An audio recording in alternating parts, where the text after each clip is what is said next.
তো আজকে জানেন যে গণভোটে একটি ভোট এবং সংসদ সদস্য নির্বাচনে একটি ভোট, দুটি ভোট গণনার কারণে কিন্তু সময় নিচ্ছে এবং অনেক সময় লাগবে আসলে এখানে ফলাফল পেতে। কিন্তু ইতিমধ্যে আমরা বেসরকারিভাবে কিন্তু অনেক জায়গার ফলাফল আমরা পাচ্ছি আমাদের নিজস্ব সোর্সের মাধ্যমে, আমাদের প্রতিনিধির মাধ্যমে।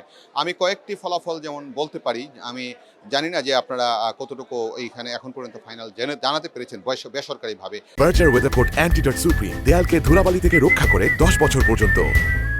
আমি দু একটি জেনেছি, যেমন আপনার ঝিনাইদহ এক আসনে যে সাবেক যে অ্যাটর্নি জেনারেল বিএনপি প্রার্থী ছিলেন মোহাম্মদ আসাদুজ্জামান, তিনি কিন্তু বিপুল ভোটের ব্যবধানে জয়লাভ করেছেন এবং কিশোরগঞ্জে কিন্তু যে অ্যাডভোকেট ফজলুর রহমান তিনিও জয়লাভ করেছেন। এবং আমরা আরও কয়েকটা জিনিস জেনেছি যে আপনার ব্যারিস্টার মাহবুবুদ্দিন খোকন তিনিও কিন্তু নোয়াখালীতে এগিয়ে আছেন।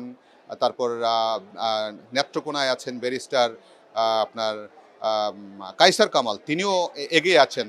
তো এখন যেটা হচ্ছে যে আমরা অপেক্ষায় আছি কখন নাগাদ জানাবেন। এবং নৌশাদ জামির বোধহয় ওইখানে কয়েকটা কেন্দ্রে কিছুটা পিছিয়ে, তো সার্বিক গণনার পরে আসলে বোঝা যাবে।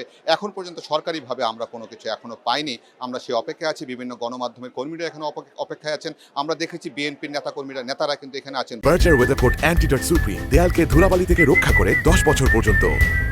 ভোট ফলাফল গ্রহণ করার জন্য এনসিপি নেতাদের দেখেছি, আমরা জামাতের কয়েকজন নেতৃবৃন্দকে এখানে দেখেছি। তারা কিন্তু উৎসবমুখর পরিবেশে একে অপরের সাথে সৌহার্দ্য বিনিময়ও করছেন, কথা বলছেন এবং অপেক্ষায় আছেন তারা তাদের পক্ষে ভোটের ফলাফল পাবেন সেই প্রত্যাশা সবাই ব্যক্ত করছেন। এবং সবাই বলছেন তারা সরকার বিজয়ী হলে তারা সরকার গঠন করবে।